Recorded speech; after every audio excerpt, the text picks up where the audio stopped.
At 81, Pattie Boyd finally speaks openly about a life many only glimpsed through the lens of fame. She wasn't just a muse or a model.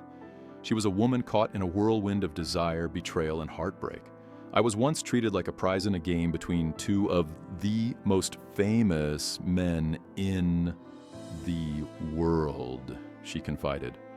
Born Patricia Boyd on March 17, 1944 in Somerset, England, Pattie's early years were shaped by instability. When her father, a Royal Air Force officer, moved the family to Kenya, she was only 8 when her parents divorced. Returning to England with her mother, Pattie became the eldest of 4, shouldering responsibilities that left little room for a carefree childhood. Constant moves, fractured homes, and a sense of impermanence marked her formative years.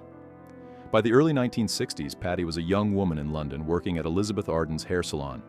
Fate intervened when a photographer noticed her striking features: golden hair, luminous eyes, and she was swept into the fashion world. Vogue, Vanity Fair, Elle. Pattie became a defining face of the 1960s, a bohemian icon admired by millions, desired by thousands. Her life took another turn in 1964 when she appeared in A Hard Day's Night. On set, she met George Harrison, the quiet Beatle guitarist. They married in 1966, and for a time, the world saw a fairy tale. George immortalized her in songs like Something and For You Blue, even earning praise from Frank Sinatra. But behind the public adoration, Pattie's reality was far less idyllic. George's spiritual journeys and infidelities left her isolated, a muse turned invisible wife. The ultimate betrayal came when she discovered George's affair with Ringo Starr's wife. During this period of loneliness, Eric Clapton, George's close friend, entered her life. Obsessed with Pattie, Clapton's admiration was no secret among friends. In letters, he poured out his devotion, sometimes bordering on desperation, writing, "For you, I am willing to sacrifice my family, my faith, even my soul. You are mine."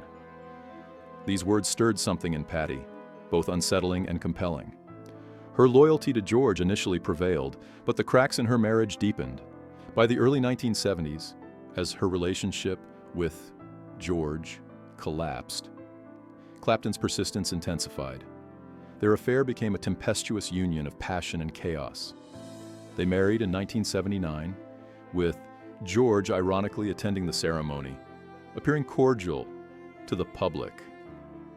But behind the scenes, Pattie's life with Clapton was far from romantic. The man who had written Wonderful Tonight could be tender one moment and volatile the next. Her days were spent navigating his moods, his addictions, and the heartbreak of infertility, while he fathered children with other women. Pattie's story could have ended in despair. By 1989, she walked away from both marriages, free yet adrift. Alone, she confronted a question that had haunted her for decades. Who am I without them? The answer emerged slowly through photography.